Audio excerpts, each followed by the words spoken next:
नमस्कार, जय श्री कृष्णा, हर हर महादेव। दोस्तों, आपका एएसपी ज्योतिष में बहुत बहुत स्वागत है।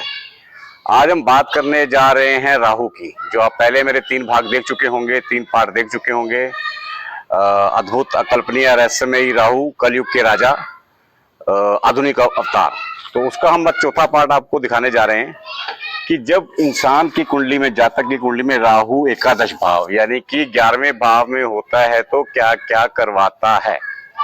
ये जो दोस्तों, ये जो 11वां भाव है, ये जो क्या है, ये है आपकी इच्छाओं का घर है, ये आपके सोर्स ऑफ इनकम का है, लाभ भाव का है, आपके सोशल सर्कल का है, आपके चाचा जी का है, आपके बड़े भाई का है।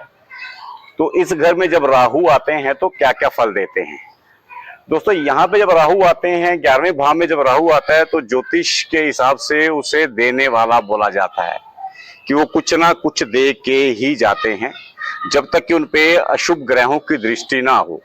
वैसे यहाँ पे जब 11 में राहु आते हैं, 11वें कलश भाव में आते हैं, तो ये अकेले ही अपने आप में वन मैन शो होते हैं। इनको किसी ग्रह की, किसी प्लैनेट की जरूरत नहीं पड़ती है साथ में कि उनकी हेल्प करे, ये खुद ही अपने आप काम करते हैं। दोस्तों, अगर अभी तक आपने हमारे चैनल को सब्सक्राइब और लाइक नहीं किया है तो प्लीज कर दीजिए, ताकि हम समय समय पर आपके जीवन को खुशहाल और बेहतरीन बनाने के उपाय आप तक पहुंचाते रहें और लेटेस्ट जो इंफॉर्मेशन हैं वो आप तक पहुंचाते रहें। तो चलिए बात करते हैं राहु के 11वें भाव की। दोस्तों, राहु यहाँ पे आता है, ये सोशल सर्कल का है। जब राहु यहाँ पे आएगा तो जिस जातक की कुंडली में राहु 11वें भाव में है, उसका फ्रेंड सर्कल बहुत रहेगा और उसको अपने फ्रेंड्स के थ्रू मदद भी मिलेगी। लेकिन इससे उसको खुश नहीं होना चाहिए कि जो भी दोस्त उसकी मदद करेंगे, अगर उसको आर्थिक रूप से आगे बढ़ा रहे हैं, तो अगर वो सोच रहे हैं कि आप 100 रुपए कमा रहे हो, 200, तो उनको 200 उनको भी चाहिए होंगे आधे। तो यहाँ पे राहु के जो लोग रहते हैं, जो दोस्त रहते हैं, वो ज्यादा कहते हैं सेल्फिश रहते हैं, मतलबी लोग उसके दोस्त बनते हैं ज्यादा राहु के। ये एक थोड़ी सी गड़बड़ है यहाँ पे।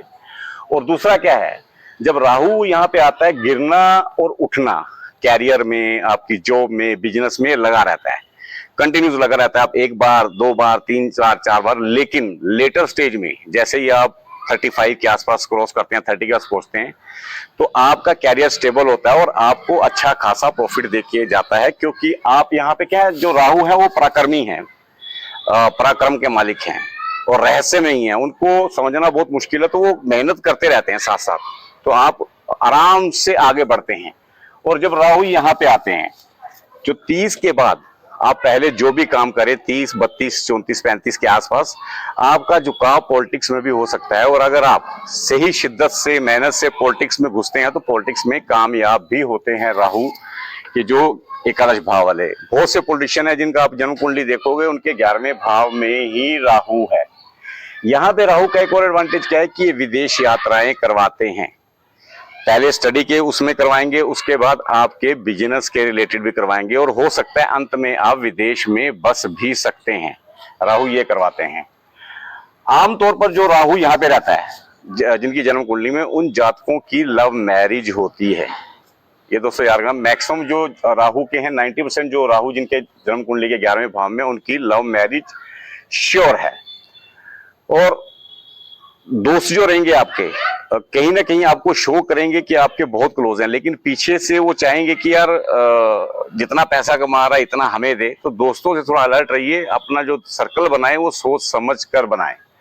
और राहु जब तक यहाँ पे हैं, जब तक पिता जीवित हैं, ये ध्यान से सुनिएगा, जिन जातकों की कुंडली में राहु 11वें भाव में है, जब तक पिता जीवित हैं तो आपकी आर्थिक स्थिति बहुत अच्छी रहेगी, बहुत पैसा कमाएंगे, बहुत सॉलिड रहेंगे फाइनेंशियली। लेकिन फादर की डेथ के बाद धीरे धीरे आर्थिक मुसीबतों से आपको जूझना पड़ सकता है, ये 100% श्योर है। और दूसरा क्या है, अगर किसी शुभ ग्रह की दृष्टि यहाँ पर पड़ रही हो, यहाँ पे राहु के ऊपर, यहाँ से किसी भी शुभ ग्रह की, तो आपके सोर्स ऑफ इनकम है जो, वो एक से ज्यादा होंगे। ये नहीं कि आप एक ही जगह काम कर रहे हैं, आपके 3-4 जगह से सोर्स ऑफ इनकम जनरेट होंगे। ये जो है, ये डिजायर का घर भी है, ठीक है। जो 11वां घर है, डिजायर का घर है, जो आपकी रहती हैं, इच्छाएं रहती हैं। और जो राहु हैं, राहु भी आपके पिछले जन्म के भौतिक इच्छाओं को लेकर इस यहाँ पर आते हैं। तो यहाँ पर कॉम्बिनेशन बहुत अच्छा है। जो आपकी इच्छाएं हैं भौतिक सुख को लेके या किसी भी तरह की, वो राहु यहाँ पे बाय हुक और क्रुक, साम दाम दंड भेद से वो आपकी इच्छाएं पूरी करेंगे। और दोस्तों, जिनका 11वें में राहु है, ये लोगों के साथ आप अपना सीक्रेट बहुत बिंदास शेयर कर सकते हैं। ये चुगलीबाज नहीं होते हैं, ये किसी को आगे बात भड़का के बताने वाले नहीं होते हैं। इनका जो राज आप इनको बताओगे, इनका सीक्रेट अपना बताओगे, इनके अपने मन में ही रहेगा। और तीसरा क्या है कि ये दिल के बहुत वो रहते हैं, किसी को भी हेल्प चाहिए, कोई इनको बेवकूफ बहुत जल्दी बना सकता है। अगर आप प्यार से इनसे बात करोगे तो प्यार से आपसे इनसे कुछ भी ले सकते हो। और राहु जो 11वें में रहते हैं, ये अपनी संतान के प्रति, चाहे आप 50 साल के हैं, 60 साल के हैं, आपकी जो संतान है मैरिड है, उसके प्रति आप जिम्मेदारियां बहुत अच्छे तरीके से निभाएंगे।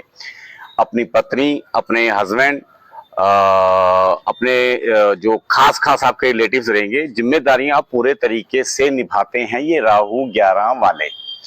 और क्या है कि ये थोड़ा सा गड़बड़ यहाँ पे क्या होती है कि ये दोस्तों के कहने पर, जो इनका सर्कल रहता है उसके कहने पर ये कभी कभी बैड संगति में पड़ जाते हैं। जल्दी पैसा कमाना या किसी की बातों में आके अनैतिक कार्य करना, ठगी करनी, किसी को धोखा दे देना, अगर अशुभ ग्रह की दृष्टि हो तो।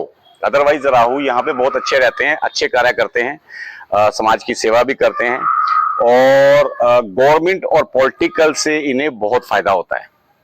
जो गवर्नमेंट लिंक हैं या पॉलिटिकल कहीं इनके लिंक हैं तो उनको वहां से काफी प्रॉफिट होता है। ओवरऑल हम कह सकते हैं कि राहु का यहाँ पे होना अच्छा माना जाता है, अगर किसी अशुभ ग्रह की दृष्टि ना हो तो। दूसरा क्या दोस्तों, राहु जब यहाँ पे रहेंगे तो पहले मैंने आपको बताया पूरा का पूरा कि पिताजी के जीवित रहते आपको बहुत आर्थिक स्थिति अच्छी रहेगी। लेकिन इसका ये मतलब नहीं कि आपके फादर के साथ अच्छी ट्यूनिंग होगी। आपकी फादर के साथ कभी भी अच्छी ट्यूनिंग नहीं हो पाएगी। आपके वैचारिक मतभेद रहेंगे ही रहेंगे पिताजी के साथ। और ये जो वैचारिक मतभेद हैं ये लड़ाई झगड़े में भी बदल सकते हैं। यहाँ पे अगर राहु का पूरा फायदा लेने चाहते हैं तो आपको अपने चाचा, आपके बड़े भाई, अपने जो बड़े सीनियर्स हैं उनको आपको खुश रखना है। अगर उनसे बिगाड़ के चलेंगे तो राहु यहाँ पर अच्छे रिजल्ट नहीं देंगे।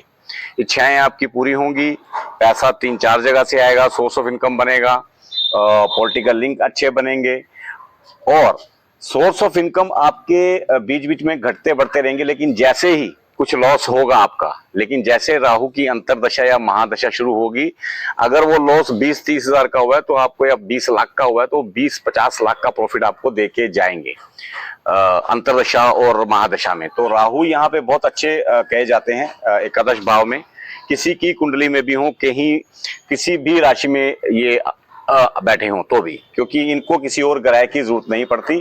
तो चलो दोस्तों, अभी आपको बताया कि राहु 11वें भाव में आपके लिए क्या करने वाले हैं।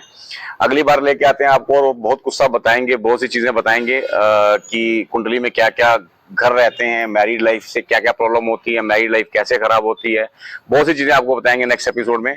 तब तक के लिए विदा लेते हैं। नमस्कार, जय श्री कृष्णा।